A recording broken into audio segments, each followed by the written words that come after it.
Beautiful day, Patriots. How are you? We're going to continue our studies of the plasma discharges, the petroglyphs around the world. Okay, and with this last channel, it was showing how the lightning has left scars across the Earth. Just a possibility. Let's just say it's theories and stuff like this. I get it, right? Now, but he was showing how the different petroglyphs around the world match up to plasma discharges signatures, that when now in science that we're playing with plasma and it leaves certain signatures, and these signatures have scars all over the earth that resemble, mimic, or are identical copies of this type of an event of large plasma. Michael from around the world has been warning us that this is going to be something that will be coming again in our future. Okay. Now, speaking of petroglyphs, and like I say, I studied and always had an interest in them, and I've seen some of myself personally. The last ones that, or it wasn't the last ones I saw, but in 2017, the year 2017, I was able to get to see the Hopi Prophecy Rock. The year 2017, before that, there had been vandalizing. The rock had been vandalized, so the Hopi tribe had kind of put Hopi Prophecy Rock off limits. No one was allowed to go there anymore, and I don't know how long that was in effect before I got there, but I do know that people weren't allowed to just bring people to Prophecy Rock anymore. Okay. And this is more towards like the tourists. Like if somebody came there and wanted to buy a tour guide, the tour guide wasn't just necessarily allowed to just go to bring people to Prophecy Rock anymore. It just, because of the vandalization. So when I got to go and see Prophecy Rock, it had already been off limits for outsiders. And we know since then, this pandemic that has happened, that the Navajo Indian Reservation has been under lockdown from outsiders, and the Hopi Indian Reservation is inside the Navajo Reservation. And they've also been in lockdown from outsiders coming in. So for quite a few years now, there has been very few people that have actually visually seen Prophecy Rock from an outsider. And especially, let's just say, and be all, where we like to put ourselves in groups. Let's say one of the very last white men to see Prophecy Rock. I'm not saying I was the last one, but I was definitely one of the very last ones of a handful to be shown Prophecy Rock. Like I say, because it was already under not being allowed to go and show outsiders it, okay?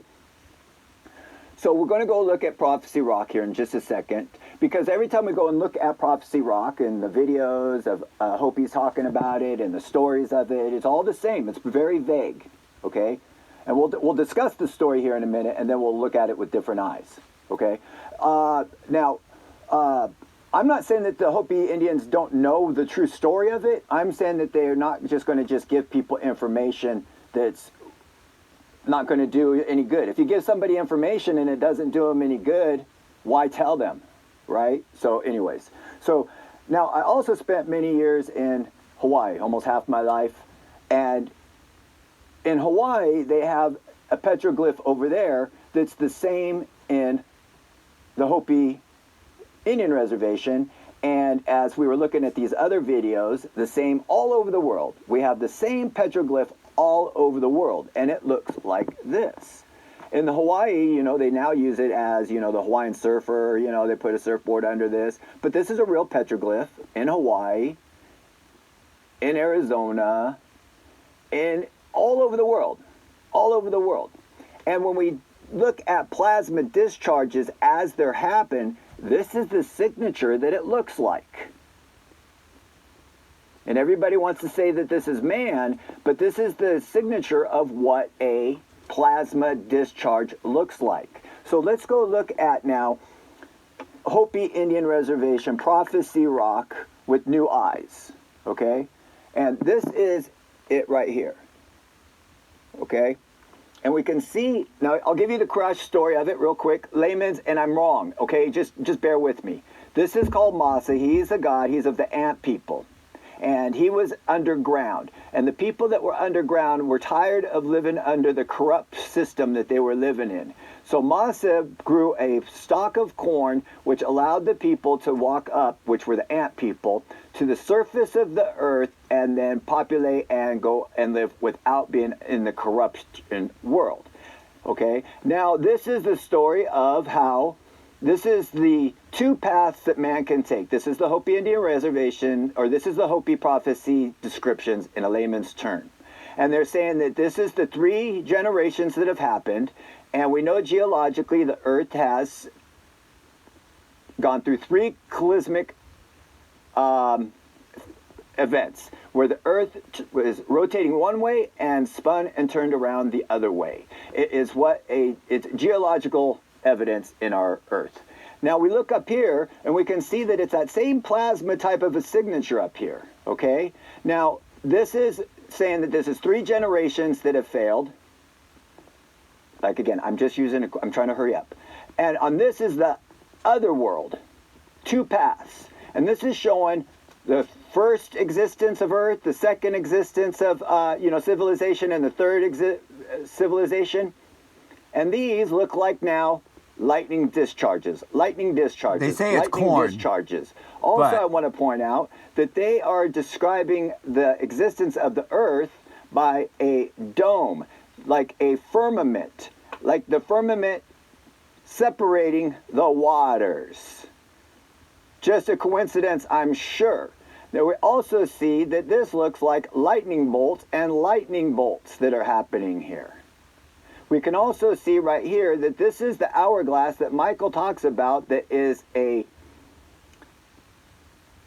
plasma discharges. He just barely hints on what that hourglass means, but we can see now that it might have a different meaning. The existence of the Earth changes because of plasma discharges, possibly. Is it just possible? Let's go look at when I put in, drawing of the Hopi prophecy rock, and then we go and look at this petroglyph here. We can see now, doesn't that look like an atomic bomb explosion? This is exactly, again, a plasma discharge signature. And these are found all over the world. All over the world. I'm not saying there's like reptilian planet people that live here, but you should hear some of the stories that they've got. I had to listen to the stories. Like I say, I like to study, and when I went to and visited the Hopi Indian Reservation, I spent just over 5 weeks there. 2 separate houses that I had access to had an incredible library in both of them, and it was very difficult to keep me away from reading all of these books. Yes? Yes. So I did pick up a lot of information, even though it wasn't oral. I had to read and do it on my own. But now as time goes on and we look and discover and learn things, things might not be as we're always being told. And like I say, I'm not trying to sit there and say that I know what the Hopi prophecy rock means, but I tell you what, like I say, I know that this just isn't the platform or the time to tell you all the things that surround this area right here, but I will tell you this. Right underneath Prophecy Rock, right underneath, it's sitting on top of a big mountain, and right underneath that mountain there's a flat spot. And then right below that is the spot that I sat, looked out to the east, watched the sun rise, and heard the song playing in the sky. Never experienced anything like that. Clear as day, as clear as anything I've ever experienced in my entire life. I got up and walked all over the building looking for the sound.